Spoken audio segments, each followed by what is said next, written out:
उत्सव का स्वरूप क्या होता है? जहां देह की स्थिति आपको पता ना चले,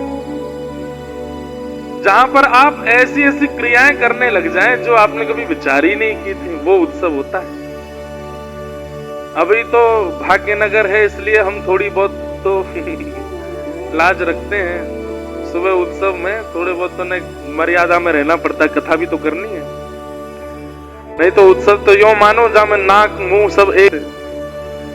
वो जो रैंप थी उस पर पन्नी बिछी थी, तो हम इतनी जोर से रिपट रहे थे, 2-4 बार सच में मुंह गिरते गिरते बचे, क्योंकि पैर भी खींच रही थी 2-3 माताएं। मेरे पास उस समय सीसीटीवी कैमरा नहीं था, नहीं तो उनको कैप्चर करके सबको दिखाता। ये थी तो अब ये ब्रज में होता तो पता क्या होता, आप लोग जहां खड़े थे, जहां पे वो रैंप, वहां पे फिसल नहीं मार रहे होते सबरे, दूर से दौड़ के आते, रिपट जाते और रिपट करके बोलते बधाई हो। क्या जाता है? हम कथा करने बैठे, थोड़ी देर बाद जब देखते हैं समय तो 7 बज गए, 7:30 हो गए, अब तो कथा विश्राम का समय हो गया। ऐसा अनुभव होने लगता है। क्यों? उत्सव का ये स्वरूप है कि उत्सव में समय भी बहुत जल्दी व्यतीत होने लगता है। कि लीला में आ रहे हैं, इसको ऐसा मानना चाहिए कि व्यक्ति भजन के मार्ग पर चलता है तो कौन कौन सी बाधा आती है? तो सबसे पहली बाधा आती है पूतना। पूतना के बाद कौन आएगा? पूतना के बाद आएगा सक्टासुर, सक्टासुर के बाद आएगा तृणावर्त, तृणावर्त के बाद फिर अघासुर, बकासुर, धैनुकासुर, ये सब राक्षस आते जाएंगे, कालियानाग। ये सब राक्षस कहीं ना कहीं एक संग तो ब्याह कराए दो जाते, इतनी सुंदर ऐसी उसकी चाल, ऐसी उसकी ढाल, नेत्रों से जब किसी को देखे तो ग्वाल वाल तो मूर्छित है कि गिर रहे हैं, ऐसी सुंदर। सब मोहित हो गए पूतना पर। और केवल गोप ग्वाल मोहित हुए ऐसा नहीं, गोपियां भी मोहित हो रही हैं, आवाल वृद्ध वनिता सब मोहित। अरे कहां तक कहें, यशोदा मैया मोहित हो गई तो सोचो कितनी सुंदर बन के आई होगी पूतना। नंद भवन में जब उसने प्रवेश किया तो उसके रूप माधुरी को देख करके यशोदा मैया के चित्त में आई, अरे विधाता, तेने कछु साल बाद या को जन्म किया होता तो अपने छोरा को ब्याह यही ते कराती मैं। कैसी सुंदर है, बिल्कुल मेरे लाला की बहू बनवे लायक है। अच्छा, बनावटी लोग जो होते हैं वो रूप भी बना लेते हैं, श्रृंगार भी बना लेते हैं, फिर व्यवहार भी बना लेते हैं। बोली चाली भी ऐसी करेंगे जैसे पुष्प झर रहे हो मुख से। किसी को क्या पता है कि ये जो पुष्प झरे जा रहे हैं इसके भीतर ज्वालामुखी है, जला करके भस्म कर देगी। मोहित हो गए उस पर। अब तो पूतना की चाल ढाल, उठना बैठना बोलना सब यशोदा मैया को लगे या तो पूछ लूं या कि लाली है कि ना है, ये इतनी सुंदर है या कि लाली इतनी सुंदर तो ना होगी, नेक तो होगी या जैसी बातें अपने छुरा कर दूंगी ब्याह। अरे आओ बहन, कहां से आई हो? पास के गांव से आई हूं आपके लाला को। अच्छा ये बताओ पहले तो ब्याह है गो तुम्हारो? पूतना बोली हाँ ब्याह तो है गो। बालक बच्चे हैं कि नहीं है? नहीं नहीं अभी नहीं है। छोरी हो तो मुझे निमंत्रण जरूर दियो। पूतना बोली छोरा भयो तो? छोरा में तो सब आएंगे ही, मैं तो छोरी होएगी तो आऊंगी। यशोदा मैया तो कहीं और विचार कर रही है। सोचिए कितनी खतरनाक है पूतना, यशोदा। अच्छा, एक जगह मुझे प्रश्न आया कि महाराज जी, ब्रजवासी पूतना पर मोहित हो गए, गोपियां पूतना पर मोहित हो गई, ये बात समझ में आती, चलो ठीक है, वो तो इतने ज्ञानी नहीं है। पर यशोदा, उनको ठाकुर जी अपनी मां के रूप में स्वीकार कर रहे हैं, तो फिर यशोदा कैसे मोहित हो सकती है? इतनी विवेक तो यशोदा में होना चाहिए ना। और फिर आप हमको सावधान कर रहे हो कि तुम सावधान रहो पूतना से। अरे जब यशोदा भगवान की मैया सावधान नहीं हो पाई तो हम कैसे होंगे? तर्क में, प्रश्न में भजन तो था। फिर हमने 2 बातें कही, 2 बातें सुनिएगा। पहली बात, विवेक जागृत किस व्यक्ति का रहता है? जो व्यक्ति ज्ञान के आधार पर जीवन जी रहा होता है, उसका विवेक जागृत रहता है। लेकिन जो व्यक्ति प्रेम के आश्रित हो जाता है ना, उसका विवेक भी शांत हो जाता है। प्रेमी व्यक्ति जो होता है, अब आप प्रहलाद जी महाराज को देख लो, उनके पिता ने कितने कष्ट दिए प्रहलाद जी को। प्रहलाद जी एक बार भी कह तो सकते थे पिताजी ये उचित नहीं है, ऐसा मत करो। नहीं, आप जो मुझे प्रदान करेंगे मुझे सब स्वीकार है, आप जैसी स्थिति मुझे देंगे मुझे सब स्वीकार है। क्योंकि प्रेम मार्गी जब व्यक्ति हो जाता है तो वो स्वीकार करने लगता है, वो दोष नहीं देखता सब में। यशोदा मैया किसी में, और उनका नाम ही यशोदा है, यशः ददाती थी यशोदा, जो दूसरों को यश प्रदान करे, मतलब खुद करने के बाद दूसरे को दे दे। ये सब मैंने व्यवस्थित किया और मैंने नाम कर दिया आपका। इस स्थिति को यशोदा कहते हैं। यशोदा मैया का तो ये काम है। तो दो बातें हैं। पहली बात कि ब्रजवासी जो हैं ये प्रेम मार्गी हैं, ये ज्यादा बुद्धि लगाते नहीं अपनी। दूसरी बात, यशोदा मैया यश देने वाली है। अरे जो श्री कृष्ण को सबको प्रदान कर दे वो यशोदा है। अगर होती यशोदा मैया की जगह कोई और तो पूतना को कृष्ण को गोद में लेने का सौभाग्य प्राप्त नहीं होता। बल्कि ऐसा कह दिया जाए तो कोई अतिशयुक्ति नहीं, यशोदा मैया थी तो पूतना का उद्धार हो गया, नहीं तो पूतना का कल्याण नहीं होता। बाहर द्वार पे ही रोक देते, अगर कोई और मैया होती तो खबरदार भीतर मत आना, विवेक जागृत होता तो। लेकिन यशोदा मैया का शायद विवेक जागृत हो गया होगा, पहचान गई होंगी, मन में विचार किया होगा, जब जीव इतना समीप आ गया है तो फिर इसके दोष देख करके वापस क्यों किया जाए, प्रभु की शरणागति करा के इसका उद्धार करा देते हैं ना। ये यशोदा है।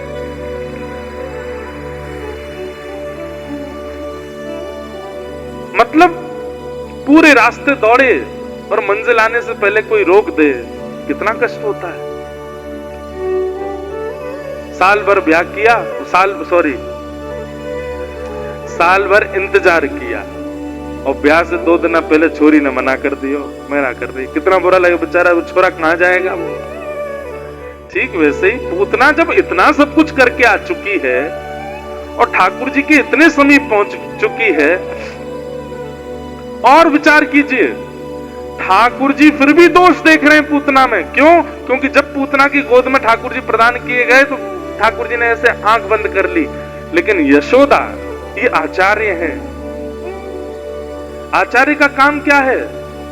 व्यक्ति चाहे कितना भी कुलीन क्यों ना हो, कितना भी अपवित्र क्यों ना हो, परमात्मा को गोद में देना, ये आचार्य का काम है। भले ही ठाकुर जी देखे ना, हमारे श्री रामानुजाचार्य जी महाराज पृथ्वी पर आ नहीं रहे थे, तब ठाकुर जी ने कहा क्यों नहीं जा रहे हो आप?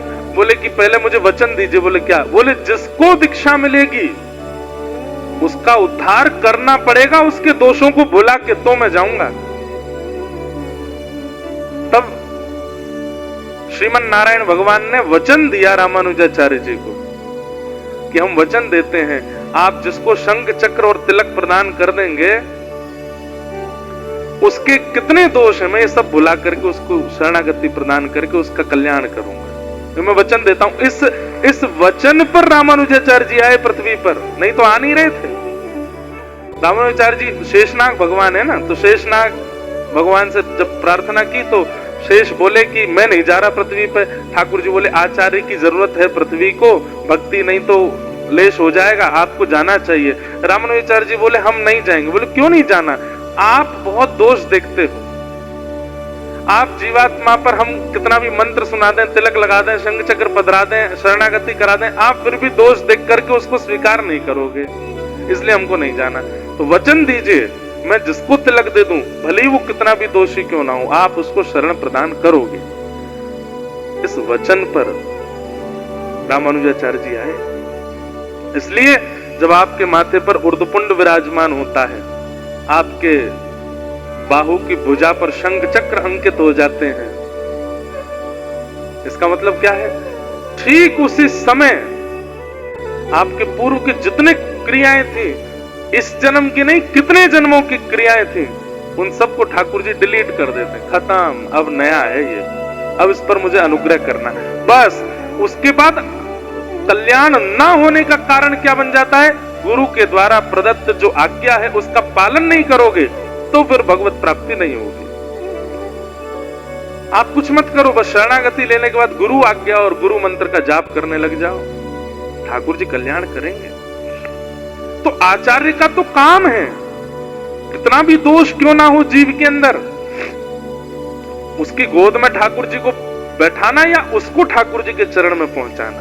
और यशोदा मैया आचार्य हैं, वो पहचान गई है पूतना को, लेकिन विचार कर रही है जब इतनी समीप आई गई है तो फिर यहां तक काय को भगाऊंगा, लाला गोद में दे करके या को उद्धार करवाए दो। अच्छा ले तुम्हारा ही लाला है।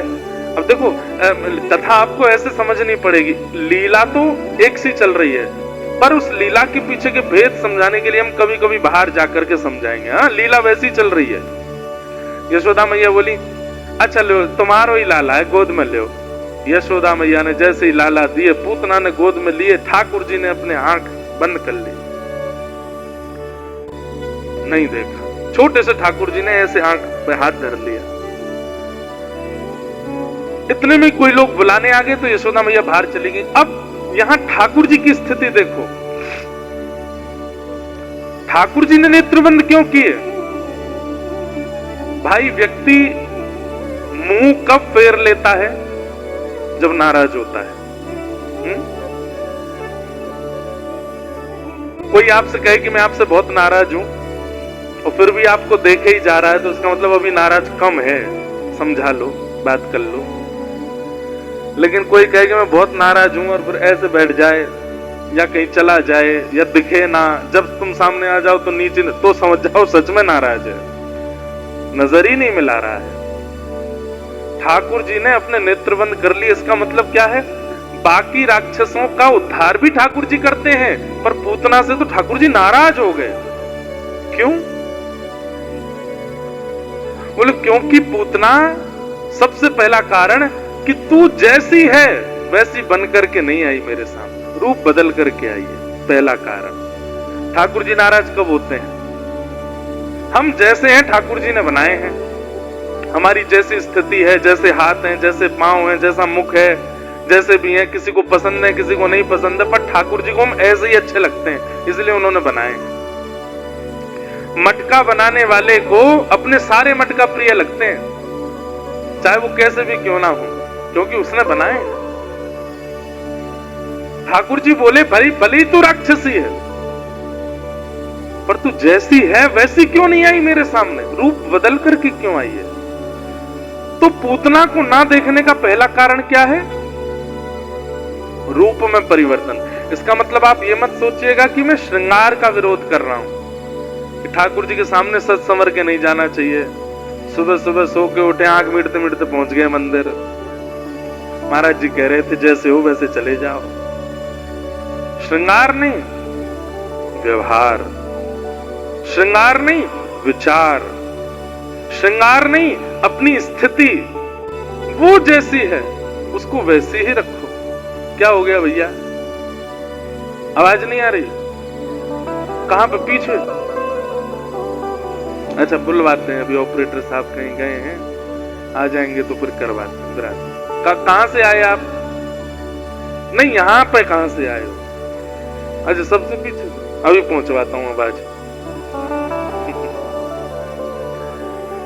बोलो वृंदावन बिहारी लाल की जय। क्या बता रहा था मैं?